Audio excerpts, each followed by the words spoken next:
Dulu ku menderita, sekarang aku bahagia. Cinta, bersyukurlah pada Yang Maha Kuasa, memberi jalan untukku semua. Pengantin pulang malam, selalu bawa uang recehan, mengejar cita-cita paling mulia, membantu keluarga di rumah. Sebelum beri jalannya,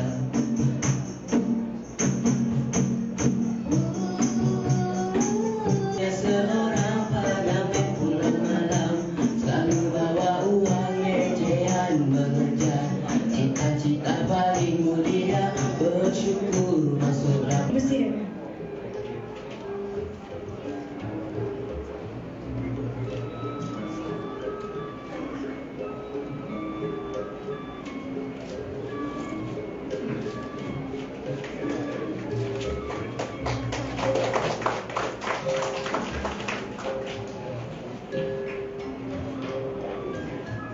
Seterusnya, dijemput pula yang berbahagia Datuk Idris bin Jusuf. Dipersilakan.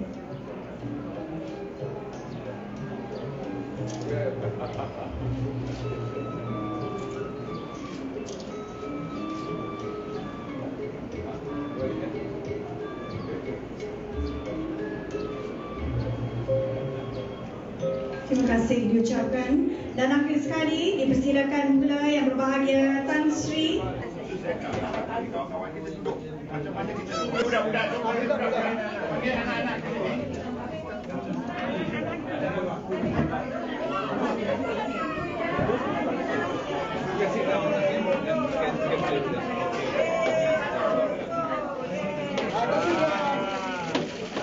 Kasih sekali.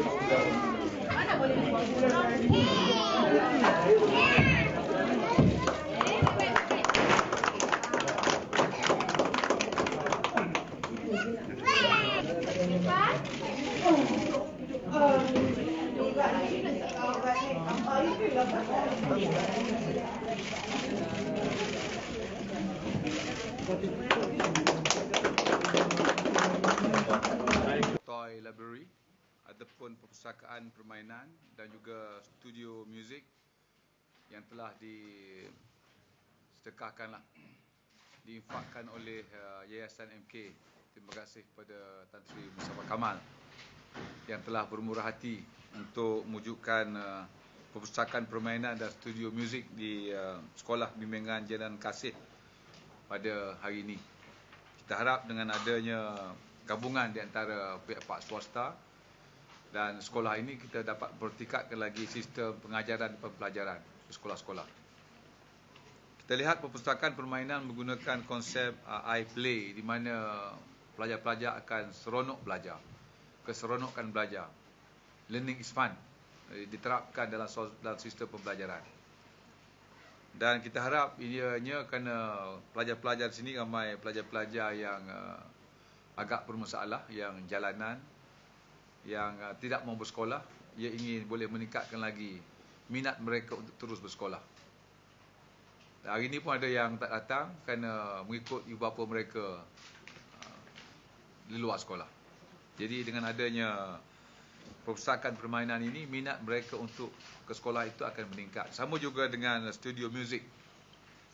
Ini akan di samping memupukkan semangat patriotisme dan nasionalisme, ia juga boleh meningkatkan minat mereka, boleh kita menampingi mereka dengan lebih baik dalam konteks Sekolah Bimbingan Jalinan Kasih.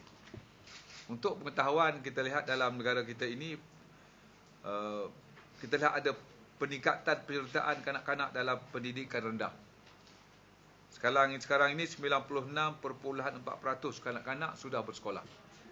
Hanya 3.6% saja yang tidak bersekolah dalam negara kita. Ini peningkatan daripada 94.3% pada tahun 2009. Bermakna peningkatan sebanyak 2.1% yang tidak bersekolah. Jadi kita lihat dari masa ke semasa dengan pelancaran pelan pembangunan pendidikan yang baru ini, kita harap lebih berkurangan mereka yang tidak bersekolah.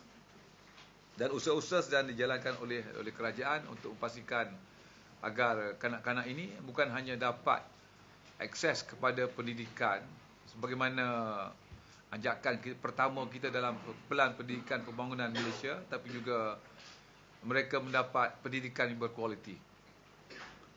Akses kepada pendidikan bukan hanya akses kepada pendidikan, tapi akses kepada pendidikan yang berkualiti. Kita lihat hari ini perpustakaan permainan kita adalah baik dibandingkan dengan ada sekolah-sekolah yang lain. Begitu juga studio muzik ini pun bukan hanya boleh digunakan untuk sekolah ini, tapi boleh digunakan untuk wilayah persekutuan. Bermakna kualitinya baik. Itulah harapan kita. Kita harap rakyat Malaysia, pelajar-pelajar negara kita ini tidak akan ketinggalan dan terus diberi pendedahan, diberi kemudahan yang sebaik-baiknya untuk memastikan kualiti pendidikan negara kita ini akan dapat ditingkatkan dari masa ke semasa.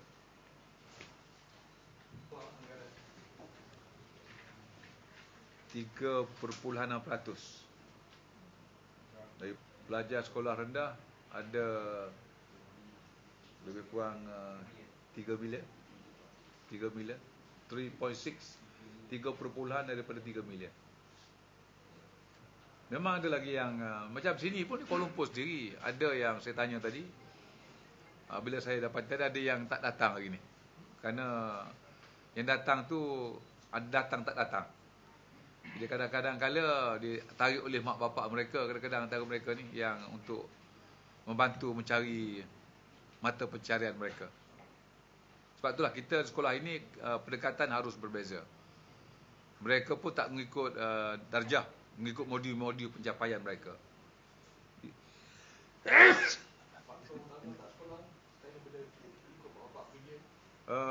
Faktor kemiskinan, faktor mereka tidak mampu mengikuti cara biasa persekolahan, di mana mungkin kemampuan mereka lebih kurang sikit daripada yang lain.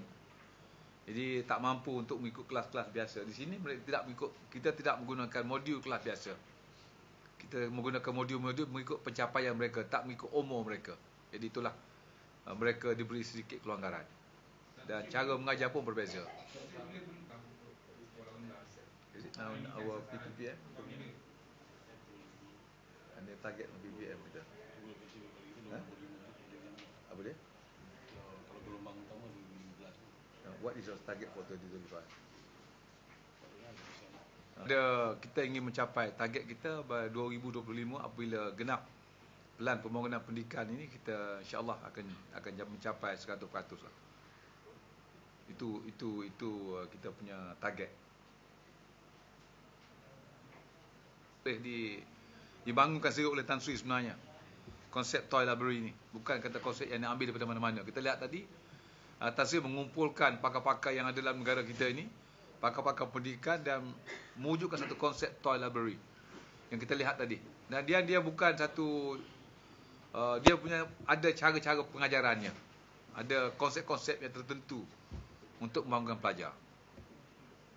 You want to elaborate a little bit on that, on your toy library concept? Ya, sebenarnya yang saya boleh elaborate adalah saya ingin menyatakan di sini iaitu Yayasan MK, khususnya amnya syarikat-syarikat milikkan saya ini ingin memberi bantuan kepada kerajaan, membantu, itu komplement.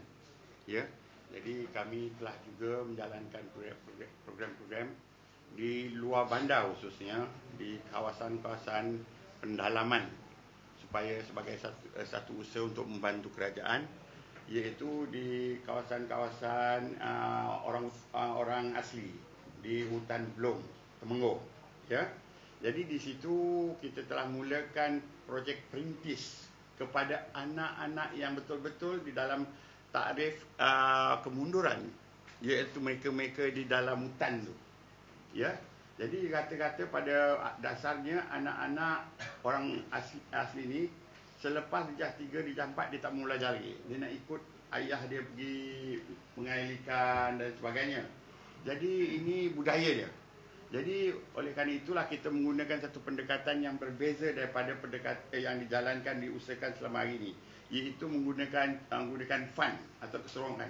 Kanak-kanak harus suka bermain, konsep dia. Maka permainan itu adalah tarikan mereka sebagai satu tarikan, dan menggunakan bahan permainan tu untuk